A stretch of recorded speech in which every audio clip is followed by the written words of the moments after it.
السلام علیکم ورحمۃ اللہ تعالی وبرکاتہ۔ الحمد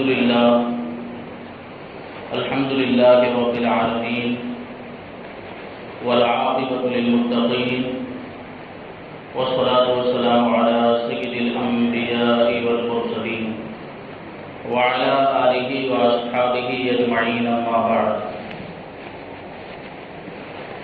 فأعوذ بالله من الشيطان الرجيم، بسم الله الرحمن الرحيم۔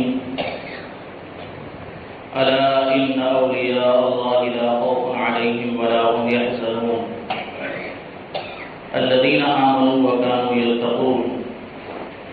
صدق الله مولانا العظيم وصدق رسوله النبي الأمين المتين الكريم، ونحن على ذلك لمن الشاهدين والشاكرين والذاكرين والحامدين والحمد لله رب العالمين۔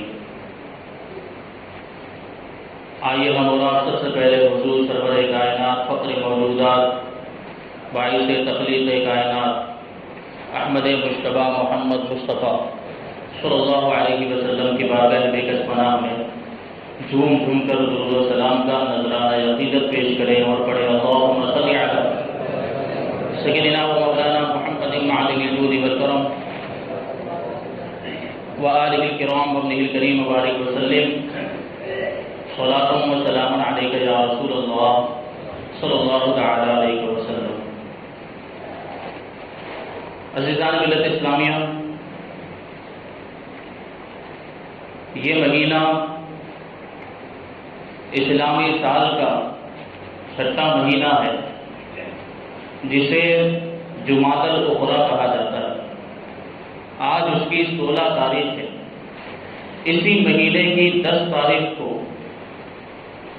ایک بہت بڑے بزرگ اس دنیا سے پردہ فرما گئے۔ انہی بزرگ کا آج ہم تذکرہ کریں گے۔ اللہ تبارک و تعالی قرآن مقدس میں ارشاد فرماتا ہے، الا ان اولیاء اللہ لا خوف علیہم ولا هم یحزنون۔ خبردار، بے شک اللہ کے جو ولی ہوتے ہیں ان پر نہ کوئی خوف ہے، نہ وہ کبھی غمگین ہوں گے۔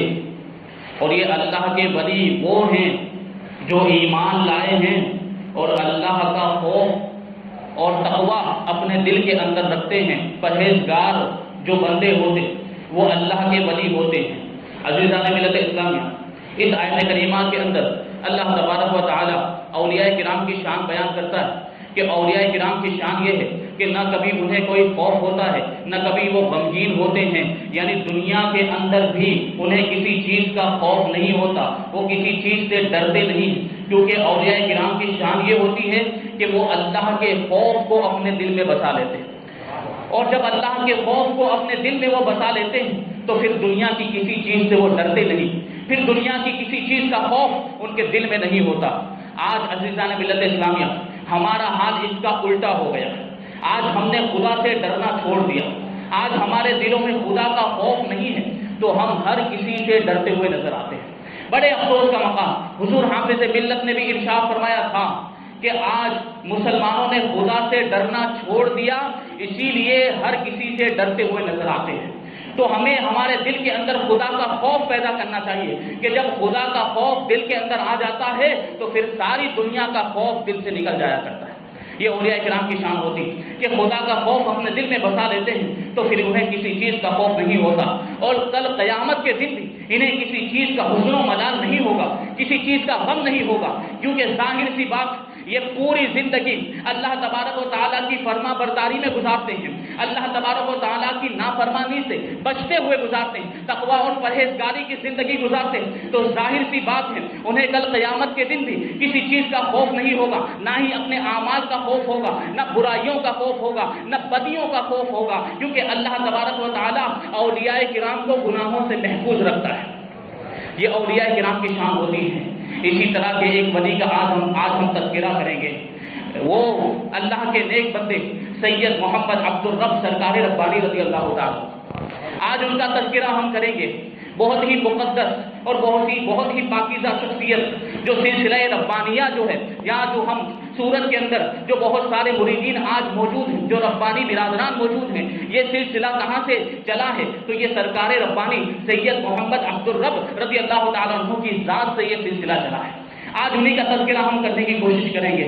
یہ بہت عظیم شخصیت، اللہ تبارک و تعالیٰ نے بہت بلند و بالا مقام عطا فرمایا۔ ان کا اسم گرامی سید محمد عبدالرب تھا، انہی کی طرف نسبت کرتے ہوئے ربانی کہا جاتا ہے، اور اس سلسلے کو بھی سلسلہ ربانیہ انہی کی طرف منسوب کرتے ہوئے کہا جاتا ہے۔ آپ اپنا تخلص پہلے ابتدا میں سید محمد سید اختیار کرتے تھے، لیکن بعد میں آپ نے اپنے نام کو یعنی محمد ہی کو اپنا تخلص بنا لیا۔ تخلص کا مطلب یہ ہوتا ہے کہ شاعر شاعری کے اندر اپنا جو نام استعمال کرتا ہے، جو شعر کے اندر اپنا نام استعمال کرتا ہے، اسے تخلص کہا جاتا ہے۔ آپ کو بتا دوں کہ سرکار ربانی رضی اللہ تعالیٰ عنہ کا سلسلہ نسب 32ویں پشت میں حضرت امام علی مقام امام حسین رضی اللہ تعالیٰ عنہ سے مل جاتا ہے۔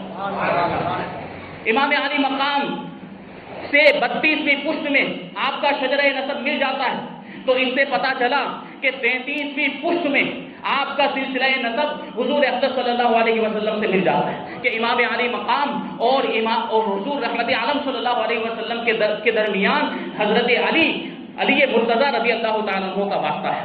تو اس طریقے سے 33ویں پشت میں حضرت سرکار ربانی رضی اللہ تعالیٰ عنہ کا سلسلہ حضور اقدس صلی اللہ علیہ وسلم سے مل جاتا ہے۔ آپ شجرہ نسب کا مطالعہ کریں تو آپ کو پتا چلے گا کہ یہ خاندان اتنا عظیم خاندان تھا کہ اس خاندان کے اندر بڑے بڑے علماء، بڑے بڑے مشائخ، بڑے بڑے مرشد، بڑے بڑے شیخ طریقت گزرے ہیں۔ اس طرح کا یہ خاندان ہے، اس طرح کی برکتیں اللہ تبارک و تعالیٰ نے اس خاندان کو عطا فرمائی۔ حضور سرکار ربانی رضی اللہ تعالیٰ عنہ کے والد گرامی بھی بہت بڑے بزرگ، بہت بڑے پیر طریقت، ان کا نام سید محمد امانت علی رضی اللہ تعالیٰ عنہ، اور حضرت سرکار ربانی رضی اللہ تعالیٰ عنہ کی والدہ ماجدہ کا نام سیدہ وزیر النساء رضی اللہ تعالیٰ عنہ۔ یہ بھی بہت بڑی اللہ کی نیک بندی تھی، متقی پرہیزگار، اور اللہ تبارک و تعالیٰ کی فرما برداری میں اپنے رات و دن گزارنے والی خاتون تھی۔ آپ دیکھیں تو اس خاندان کے اندر اللہ تبارک و تعالیٰ نے بڑے بڑے اولیاء کرام عطا فرمائے، بڑے بڑے علماء اس خاندان کے اندر ہوئے۔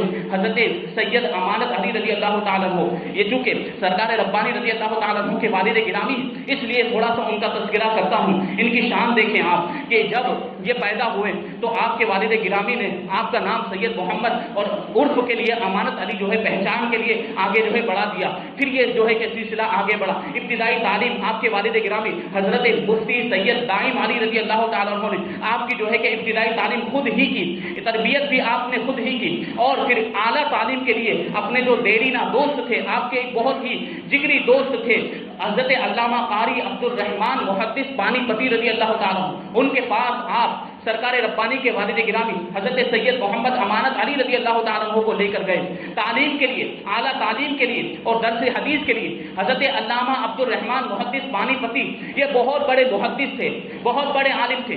ان کی بارگاہ میں لے کر سید امانت علی رضی اللہ تعالیٰ عنہ کو لے کر پہنچے اور ان کی بارگاہ میں پیش کرتے ہوئے کہا کہ اب اس کی تعلیم و تربیت آپ کے حوالے، آپ اس کی تعلیم و تربیت کیجیے۔ تو حضرت محدث پانی پتی رضی اللہ تعالیٰ عنہ نے حضرت سید محمد امانت علی رضی اللہ تعالیٰ عنہ کی بہت ہی شفقت کے ساتھ، بہت ہی توجہ کے ساتھ، بہت ہی مہربانی کے ساتھ آپ کی تعلیم و تربیت کی، اور خوب آپ کو زیور علم سے آراستہ کیا، یہاں تک کہ آپ کو بھی ایک عظیم عالم دین بنا دیا۔ اب کیا ہوا؟ اب محدث پانی پتی رضی اللہ تعالیٰ عنہ حضرت سید محمد امانت علی رضی اللہ تعالیٰ عنہ کو لے کر پانی پت سے دوبارہ باندہ شریف تشریف لائے۔ جب سید امانت علی رضی اللہ تعالیٰ عنہ کو لے کر محدث پانی پتی پہنچے تو اس وقت سید امانت علی کے والد گرامی سید مفتی دائم علی رضی اللہ تعالیٰ عنہ کے آخری دن چل رہے تھے۔ آپ کی وفات کا وقت قریب آ گیا اور کچھ ہی دن کے اندر آپ کا وصال بھی ہو گیا، آپ کا انتقال ہو گیا۔ چونکہ حضرت محدث پانی پتی سید محمد امانت علی کے والد گرامی مفتی سید دائم علی رضی اللہ تعالیٰ عنہ کے بہت پکے دوست تھے، اس لیے انہوں نے دوستی کا حق ادا کر دیا۔ پھر آگے کی تعلیم و تربیت، آگے کی پرورش آپ ہی نے سنبھال لی، یہاں تک کہ سید محمد امانت علی کا نکاح بھی محدث پانی پتی نے کروایا۔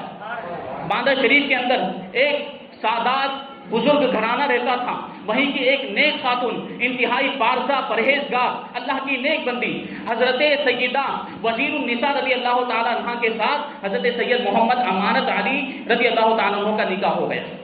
یہ پاکیزہ جوڑا ہے. آپ دیکھیں تو اس سے پتہ چلتا ہے کہ حضور سرکار ربانی نجیب الطرفین سید ہے.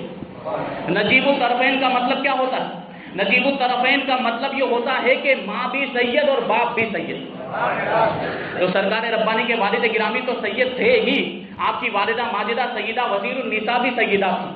تو اس طریقے سے اللہ تبارک و تعالیٰ نے وہ بزرگی عطا فرمائی، وہ فضیلتیں حضور سرکار ربانی کو اللہ تبارک و تعالیٰ نے عطا فرمائی. تو اس سے آپ اندازہ لگائیں تو محدث پانی پتی نے ظاہری علم سے تو آراستہ کر دیا، شریعت کا علم عطا کر دیا تھا.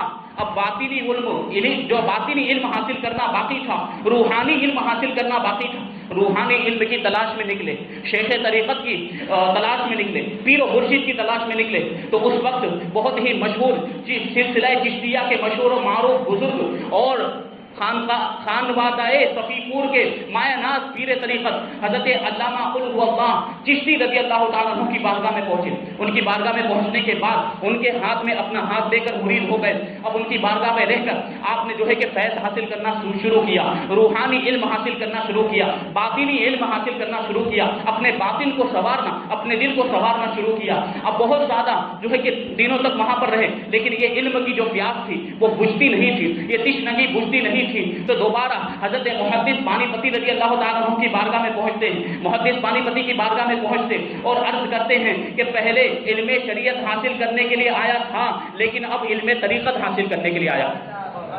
محدث پانی پتی حضرت علامہ مولانا قاری عبد الرحمن رضی اللہ تعالیٰ عنہ یہ بھی بہت بڑے بزرگ تھے. یہ بہت بڑے عالم ہونے کے ساتھ ساتھ ایک شیخ طریقت بھی تھے، اور ان کی شان یہ تھی کہ چاروں سلاسل کے اندر آپ کو خلافت حاصل تھی. سلسلہ قادریہ، سلسلہ شہروردیہ، سلسلہ چشتیہ، سلسلہ نقشبندیہ، ان چاروں سلسلوں کی خلافت حضرت محدث پانی پتی رضی اللہ تعالیٰ عنہ کو حاصل تھی.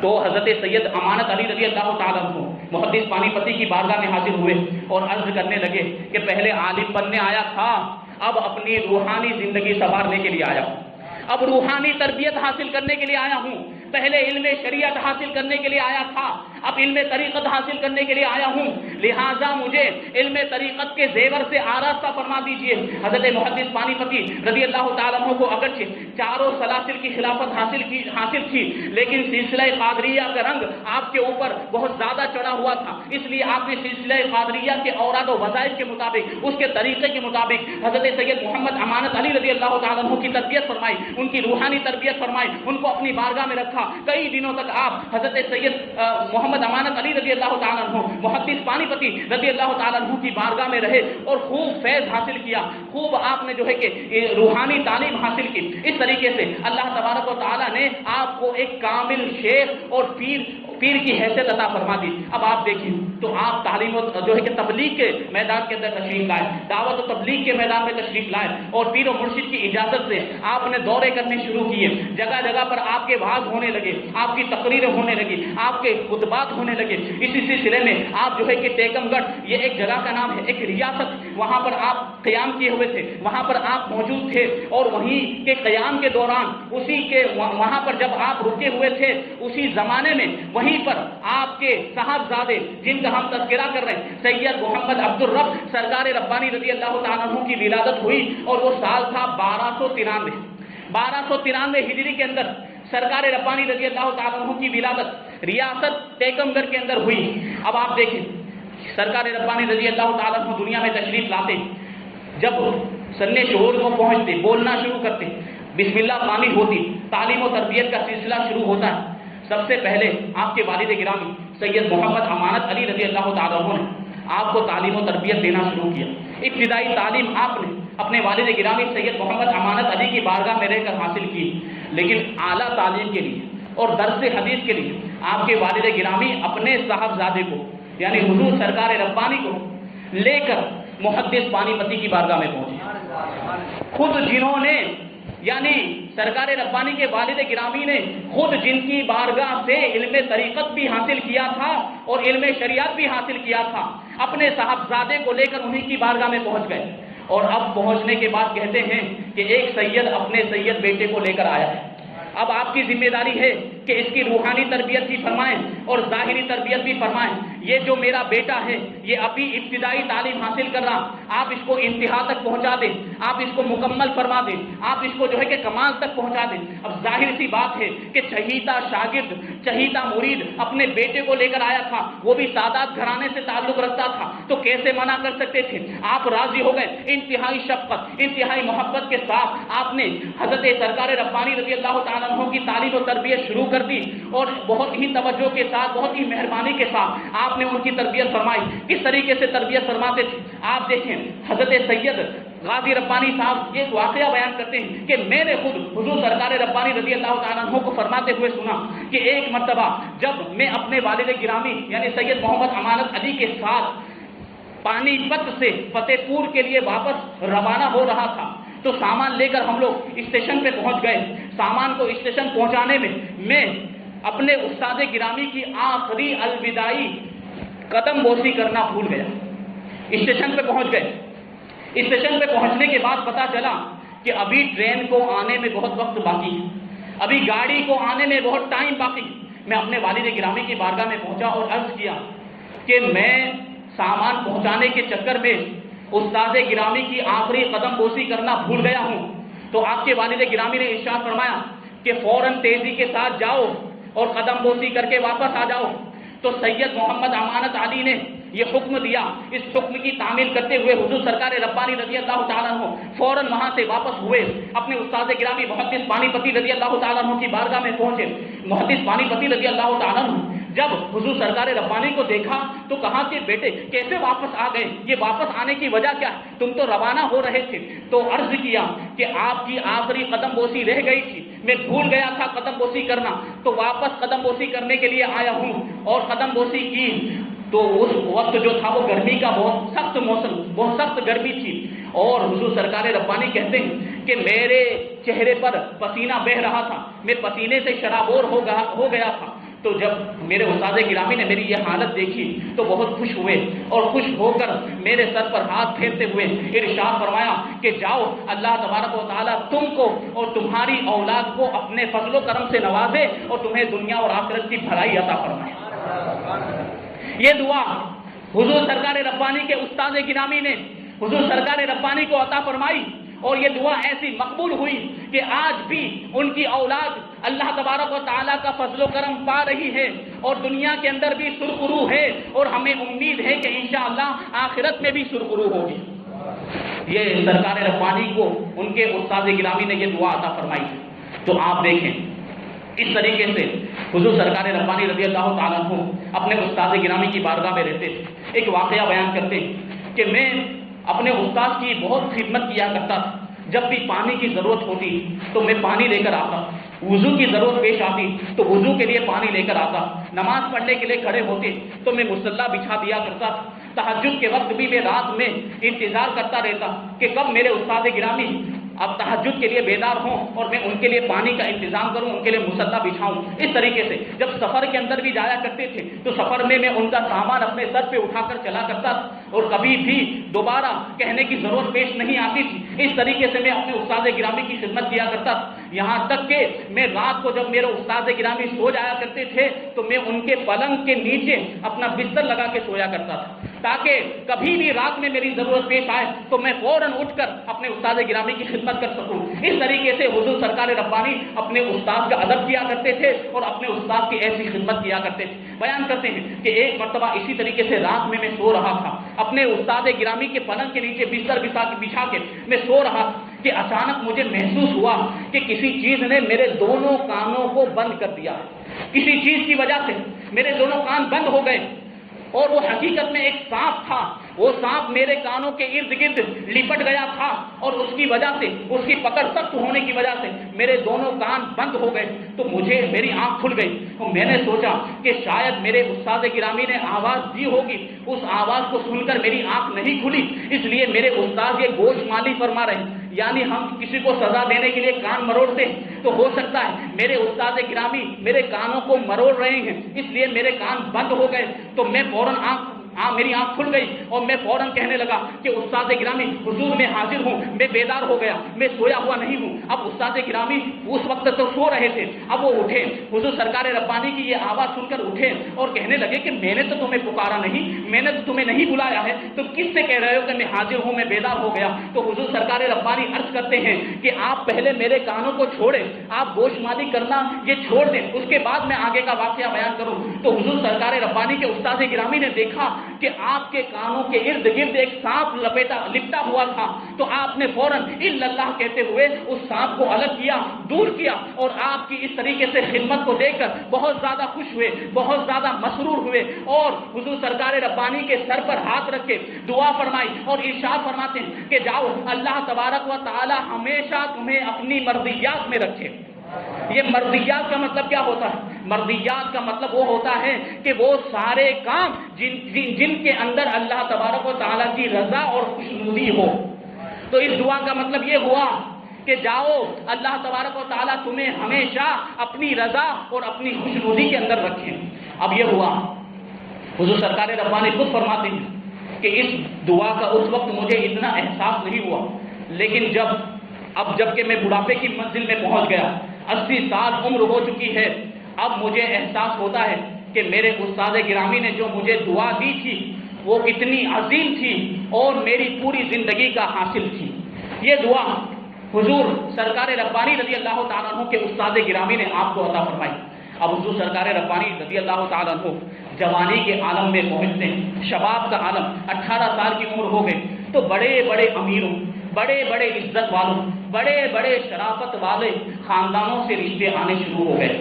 لیکن محدث پانی پتی رضی اللہ تعالیٰ عنہ نے جب آپ کی تعلیم و تربیت مکمل ہو گئی تو آپ کے والد گرامی کو حوالے کرتے ہوئے کہا تھا کہ اپنے صاحبزادے کو ہمیشہ اپنے ساتھ میں رکھنا، چاہے سفر میں ہو، چاہے حضر میں ہو، کہیں پر بھی رہو، اپنے بیٹے کو یعنی حضور سرکار ربانی کو اپنے ساتھ میں رکھنا اور اس کی جو تربیت باقی رہ گئی وہ تربیت کو مکمل کرنا۔ تو یہی ہوتا تھا۔ سید محمد امانت علی رضی اللہ تعالیٰ عنہ ہمیشہ ہر وقت حضور سرکار ربانی رضی اللہ تعالیٰ عنہ کو اپنے ساتھ میں رکھا کرتے تھے، چاہے کہیں سفر میں جائیں، چاہے شہر کے اندر موجود ہو، چاہے کسی بھی مقام پر موجود ہو، حضور سرکار ربانی اپنے والد ماجد کے ساتھ موجود رہتے تھے۔ اور اس طریقے سے حضور سرکار ربانی کے والد گرامی آپ کی تربیت فرمایا کرتے تھے۔ اب آپ یعنی سید محمد امانت علی رضی اللہ تعالیٰ عنہ کو بھی محسوس ہو گیا کہ میرا بیٹا جوان ہو گیا، اس کا نکاح کر دینا چاہیے۔ آپ کو ان کے نکاح کی فکر ہونے لگی، لیکن مناسب رشتہ نہیں مل رہا۔ بڑے بڑے رشتے آ رہے تھے، بڑے بڑے دولت مندوں کے رشتے آ رہے تھے، بڑے بڑے مالداروں کے رشتے آ رہے تھے۔ اگر آپ چاہتے تو کسی مالدار سے آپ رشتہ کر دیتے تو دولت کا انبار جمع ہو جاتا، لیکن آپ کو دنیاوی دولت جمع نہیں کرنی تھی بلکہ آخرت کی دولت جمع کرنی تھی۔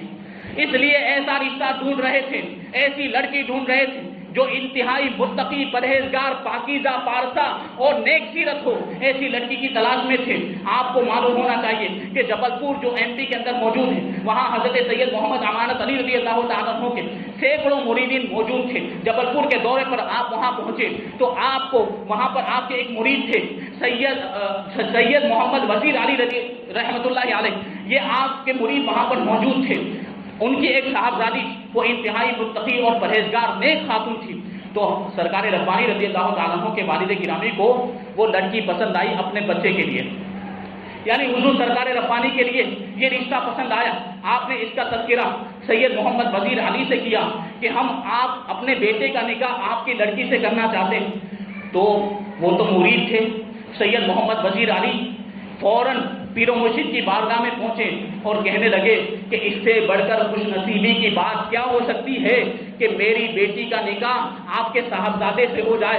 میں اس کے لیے خوشی خوشی راضی ہوں، لیکن ایک بات عرض کرنا چاہتا ہوں، اگر گستاخی معاف فرمائے تو ایک بات عرض کروں کہ یہ بیٹی ہماری ایک لوتی بیٹی ہے، مجھے اور اس کی ماں کو اس کے ساتھ بہت محبت ہے۔